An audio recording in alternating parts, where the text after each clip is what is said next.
कभी बच्चों को शहीद करके उन्हें दहशतगर्द कहा जाता है, तो कभी मस्जिदों पर बम गिराकर दावा किया जाता है कि यहाँ दहशतगर्द छुपे हुए थे। कभी बगैर सबूत पाकिस्तान पर हमला करने को सर्जिकल स्ट्राइक का नाम दिया जाता है, और कभी अमन की बात करते हुए भी दिल में नफरत छुपी होती है। भारत में बैठा एक यूट्यूबर ध्रुव राठी अपनी वीडियोस में हमेशा पाकिस्तान को मुजरिम और भारत को मासूम दिखाने की कोशिश करता है, लेकिन इस बार उसने ऑपरेशन सिंदूर पर जो वीडियो बनाई है उसमें हकीकत को इस तरह मोड़ा गया कि सच्चाई दब गई और नफरत को जुबान मिल गई।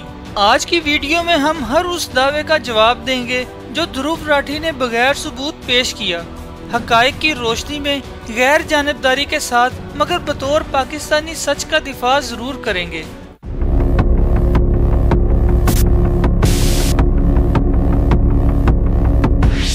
ध्रुव राठी कहते हैं कि भारत ने पाकिस्तान में दहशतगर्दों के ठिकाने तबाह किए, लेकिन हमले के बाद जब सैटेलाइट तस्वीर और एनी शाहिदीन की रिपोर्ट सामने आई तो वहां सिर्फ मसाजिद और रिहायशी घर नजर आए।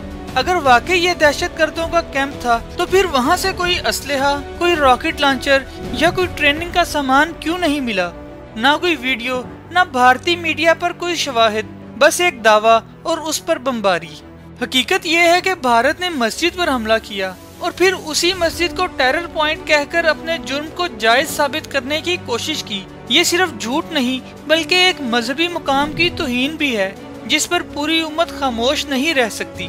वीडियो में ध्रुव राठी ने दिखाया कि पाकिस्तान की जवाबी कार्रवाई में भारत के 13 और 14 साल बच्चे मारे गए। ये एक अफसोसनाक वाकया है और इंसानी जान का ज़िया किसी भी तरफ हो वो नाकाबिले तलाफी है। लेकिन इसी वीडियो में वो ये जिक्र करना भूल गए कि भारत के हमले में पाकिस्तान का सिर्फ 7 साल का बच्चा शहीद हुआ। क्या वो बच्चा दहशतगर्द था? क्या उसके हाथ में कोई बंदूक थी? क्या उसका जुर्म ये था कि वो पाकिस्तानी है? ध्रुव राठी समेत भारतीय मीडिया अक्सर सिर्फ एक पहलू दिखाता है। पाकिस्तानी अफवाज की प्रेस कॉन्फ्रेंस, अक़वाम मुत्तहिदा में पाकिस्तानी मौक़िफ़ या इंसानी हकूक़ के आलमी अदारों की रिपोर्ट्स, ये सब या तो मुकम्मल तौर पर नज़रअंदाज किए जाते हैं या तोड़ मरोड़ कर पेश किए जाते हैं। सवाल ये है कि अगर आप वाकई सच दिखाना चाहते हैं तो पाकिस्तानी मौक़िफ़ को सेंसर क्यों करते हैं? हमारे बच्चों की लाशें, हमारी मस्जिदों के मलबे, हमारे जख्मी बुजुर्ग, ये सब भी हकीकत हैं। ध्रुव राठी अपनी वीडियो में सीज फायर को शक की निगाह से देखते हैं और इल्ज़ाम लगाते हैं कि पाकिस्तान ने माजी में सीज फायर की खिलाफ वर्जियाँ की हैं, मगर हकीकत ये है कि 2025 में जैसे ही सीज फायर मुआहिदा हुआ उसके सिर्फ 1 घंटे बाद भारत ने खुद ही उसकी खिलाफ वर्जी की। लाइन ऑफ कंट्रोल पर भारत की तरफ से फायरिंग की गई जिसके नतीजे में पाकिस्तानी शहरी जख्मी हुए। जब मीडिया ने सवाल उठाया तो भारत ने खामोशी इख्तियार कर ली। कोई वजाहत, कोई माजरत नहीं की गई। पाकिस्तान ने सिर्फ जवाबी कार्रवाई की और भारतीय पोस्ट को निशाना बनाया। ये सब मुकम्मल दिफाई हिकमत अमली का हिस्सा था, न कि किसी अमन के मुआहदे की खिलाफ वर्जी। तो सवाल ये है, जब भारत खुद ही मुआहदा तोड़ता है तो फिर सिर्फ पाकिस्तान पर शक क्यों किया जाता है? क्या सीज फायर का मतलब ये है कि एक फरीक गोलियां चलाए और दूसरा चुप बैठा रहे?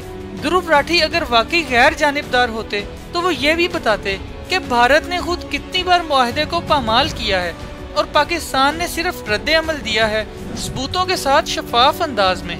इस पूरे बयानिए का मकसद सिर्फ पाकिस्तान को बदनाम करना नहीं बल्कि भारतीय अवाम को इलेक्शन से पहले एक दुश्मन दिखाना भी है। मोदी सरकार जब भी इलेक्शन करीब आता है तो बॉर्डर पर गोलियां, मीडिया में पाकिस्तान दुश्मनी और फिल्मों में जंगी जज्बा दिखाना शुरू कर देता है, और यही काम इस बार भी हुआ।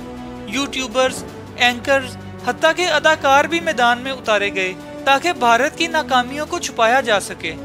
ध्रुव राठी का ऑपरेशन सिंदूर पर वीडियो भी इसी स्क्रिप्ट का हिस्सा है, जहां असल मसले नहीं बल्कि खुद साख्ता दुश्मन दिखाकर सियासत चमकाई जा रही है। हम न जंग चाहते हैं न खून खराबा, लेकिन अगर कोई झूठ बोलकर हमें जालिम दिखाए तो हमारा फर्ज बनता है कि हम सच को दुनिया के सामने रखें। पाकिस्तान एक जिम्मेदार एटमी रियासत है। हम पर इल्ज़ाम लगाना आसान है, लेकिन हकीकत ये है कि पाकिस्तान ने हमेशा अमन की बात की है और जब भी हमला हुआ सिर्फ दिफा किया। अब बात वाज़ेह है, ध्रुव राठी की वीडियो एक मुकम्मल सच नहीं बल्कि सिर्फ वो बयानिया है जो भारतीय मीडिया दिन रात दोहराता है। पाकिस्तान की मस्जिदों पर हमले, मासूम बच्चों की शहादत, अक़वाम मुत्तहिदा की रिपोर्ट्स और ज़मीनी हकीकतें इनका जिक्र तक नहीं। हमने कोई जज्बाती नारे नहीं लगाए, बल्कि वो हकायक रखे जो अक्सर दबाए जाते हैं। सच हमेशा मुकम्मल होता है और आधा सच दरअसल मुकम्मल झूठ होता है। वीडियो पसंद आई हो तो लाइक करें, अपने दोस्तों के साथ शेयर करें और इस चैनल को सब्सक्राइब करें। शुक्रिया।